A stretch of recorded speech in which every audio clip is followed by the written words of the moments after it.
Hello everybody and welcome back. Today we are heading to the Magic Kingdom to ride the brand newly opened, does that make sense? We'll roll with it, why not? The newly opened Big Thunder Mountain Railroad.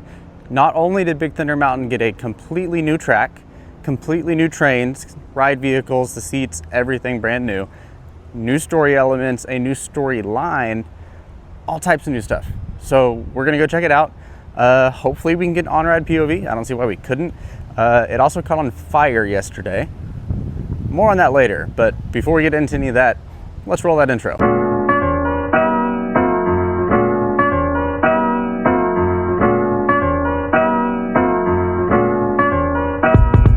As you may have noticed, we are here at the beautiful Riviera, so we're heading down to Primo to grab a quick drink, and we're gonna take a bus ride on over to Magic Kingdom. Let's hope that we can get a bus here. I see 3 buses over there at the bus stop, and I hear 1 leaving now. It's not looking good, guys. I think we might have to wait a little bit. We need a Skyliner to Magic Kingdom, please. Not to Magic, to the Transportation and Ticket Center. That would be perfect. Oh, here we go.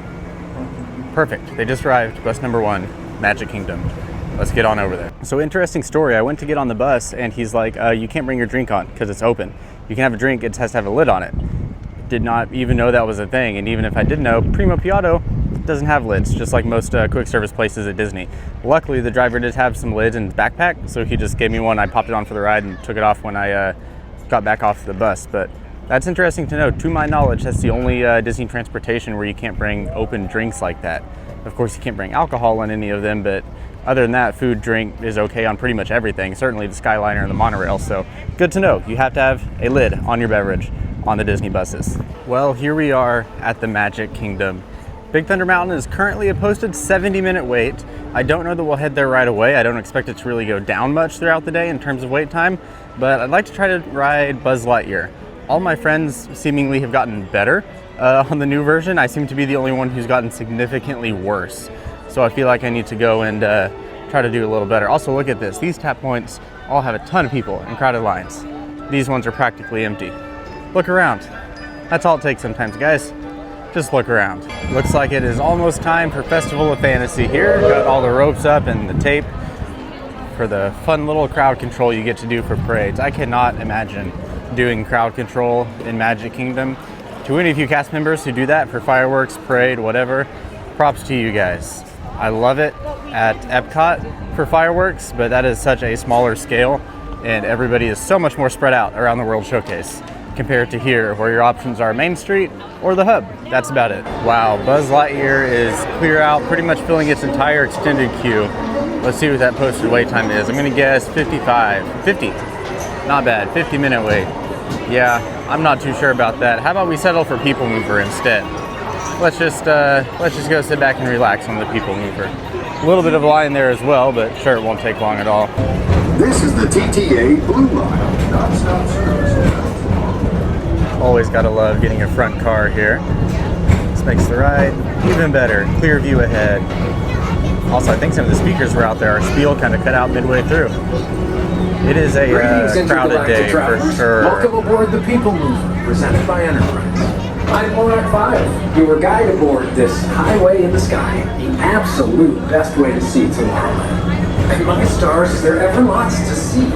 From spacecraft to monster labs, there's really nothing like today in Tomorrowland. Looks like Buzz has gone down a little bit. Their full outside queue is not full anymore. And Big Thunder was a 60 last time I looked. So we'll probably head over there to Big Thunder once we're done here.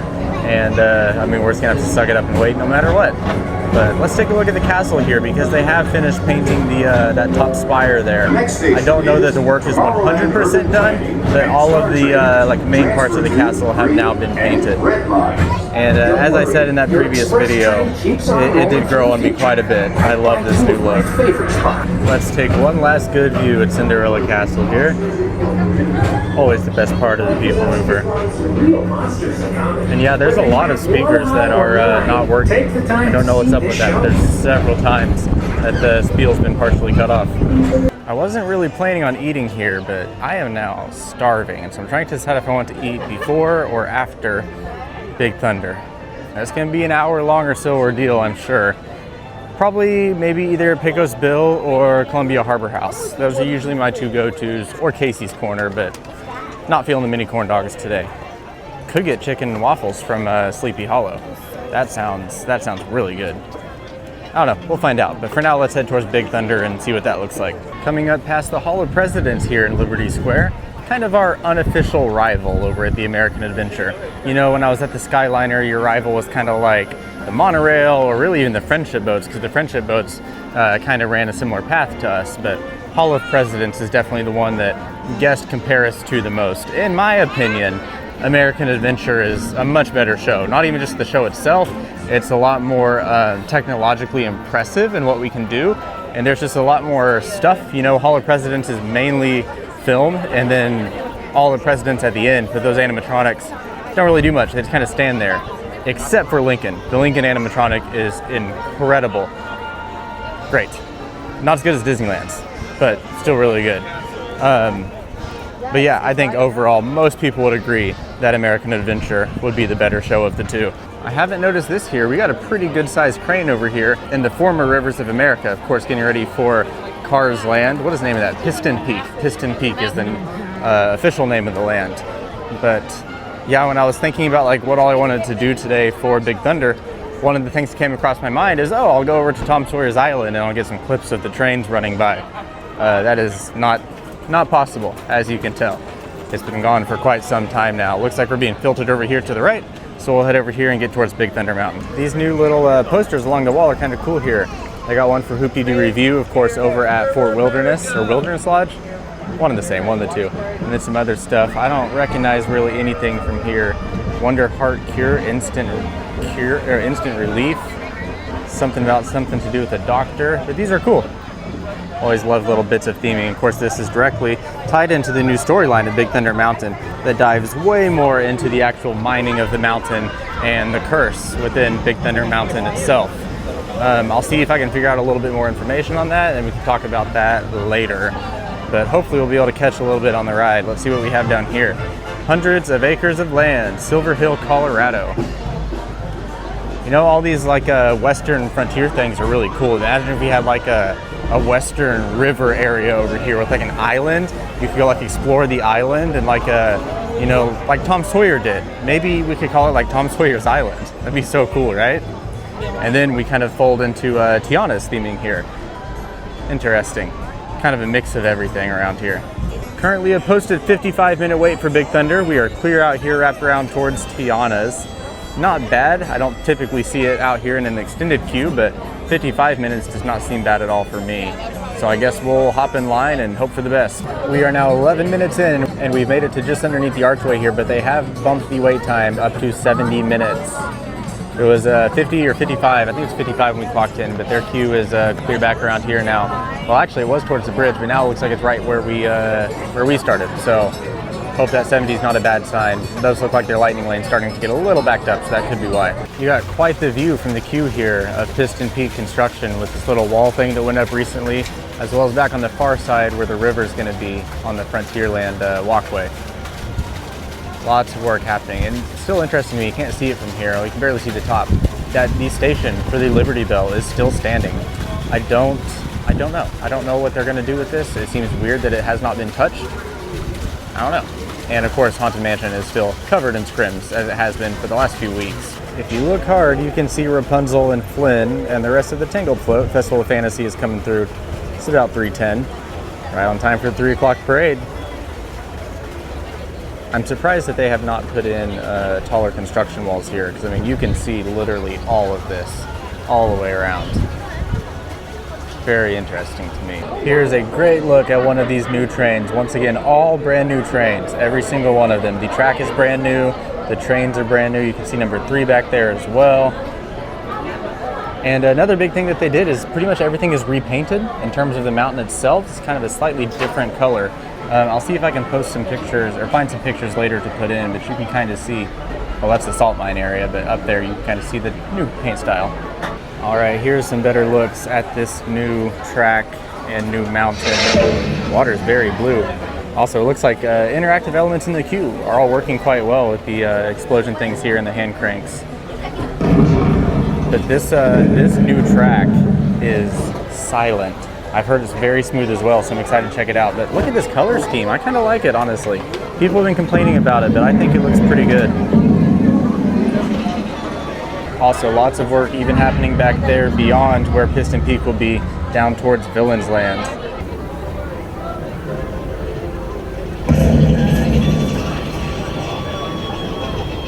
And from this side, you guessed it, more Piston Peak construction. Hey, they're working hard at least. Lots of movement out here. It's good to see. It just sucks that we're gonna have to stare at this from Big Thunder Mountain for the next, like, probably year and a half, if not longer. 45 minutes in and we are heading down to trains. All right, 50 minutes and we have made it to the load station. By the time we get on, it'll be 55. So they were spot on with their wait time. Great to see, exactly at 55 minutes.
Okay, sorry for a little bit of weird angle here, but it's where my phone mount is, so that's what we're gonna have to roll with.